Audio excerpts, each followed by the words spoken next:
Most approaches to getting through a breakup actually keep you stuck in pain longer than necessary and prevent the very growth that would serve you most, because they're based on what is known as a finite perspective, which means we're treating your breakup as a problem to solve and put a Band-Aid on rather than a transition to navigate with power and presence.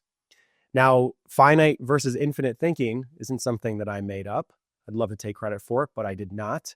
A gentleman by the name of James Carse wrote a book in the 1980s called Finite and Infinite Games. And what I've realized over the last decade of coaching is that so much of what I actually do with people is I help them move from a finite way of being into an infinite way of seeing their life in the world. And this is particularly useful when it comes to breakups. So in a nutshell, how James Carse might describe this as it relates to breakups, he might say that finite thinking in a breakup is about trying to win. It's about getting closure. It's about proving your worth. It's about getting your ex back, getting back out there quickly, moving through the healing process as fast as possible. Where infinite thinking sees the breakup as a larger unfolding, a chance to grow, a chance to heal, and evolve into a deeper version of yourself, and use the breakup as a way to create extraordinary results in your life. So at its core, finite thinking keeps you trapped in a victim mentality during breakups, where the pain is something that is happening to you and you must endure or escape it. There's winners and there's losers in this realm of thinking. There's guilt and innocence, meaning I'm guilty and they're innocent, like I was a bad guy, but wait, now they're the bad guy, I'm the good guy. We get caught in these cycles, these power struggles when we're trapped in the finite mindset, where infinite thinking, by contrast, gives you access to creator consciousness, where the breakup is the catalyst for profound transformation and growth. And it's something far bigger than something that you survive. It becomes a portal, a gateway to a new level of relationship. So with an infinite mindset, you see your breakup as part of this larger journey, and you can truly start to surrender to what's happening and then create from that place of surrender versus trying to hold on with fear and control, which is what the majority of people end up doing. So you've probably tried some of these finite approaches.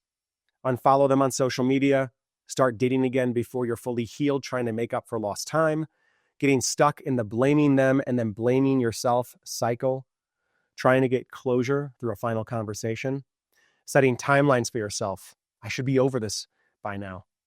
Comparing yourself to how they're doing, right? Are they moving on more quickly than you? And what does that mean about you? Begging, pleading, fixing, or promising to change in effort to save your relationship.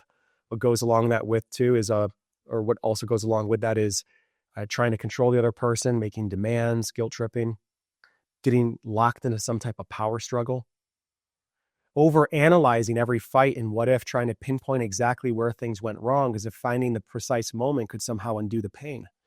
Or maybe you've swung to the opposite extreme, refusing to think about it all, filling every moment with activity to avoid feeling the loss. These are indicative of the finite mindset. And these approaches don't work because they're based on three critical misunderstandings. One, they're framing the breakup as a dead end instead of a turning point for your life and your relationship. Next, they're focusing on you doing external actions rather than internal shifts in order to heal.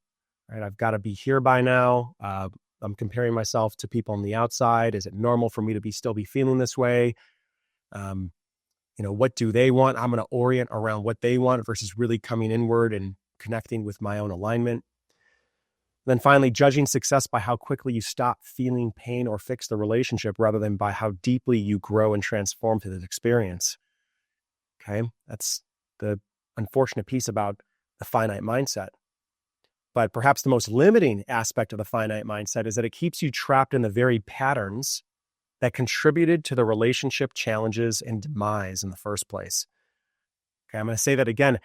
The most limiting aspect of the finite mindset is that it keeps you trapped in the very patterns that contributed to the relationship challenges and ending in the first place. So the finite mindset is not something that just comes online after your breakup. It's been there. And most likely, being in a finite mindset is also what caused the relationship to end. Because when we're in relationship in the finite mindset, we get caught in power struggles, we get caught in trust issues, we get caught in blaming the other person, we start to have a transactional tit-for-tat scorekeeping relationship that ultimately leads to the relationship ending. So by beginning to really work on this mindset, the deeper structure of this mindset and why it's here in your life, we're not just helping you move through this breakup with grace and power, but we're giving you access to shifting the deep foundation from which you come from in life.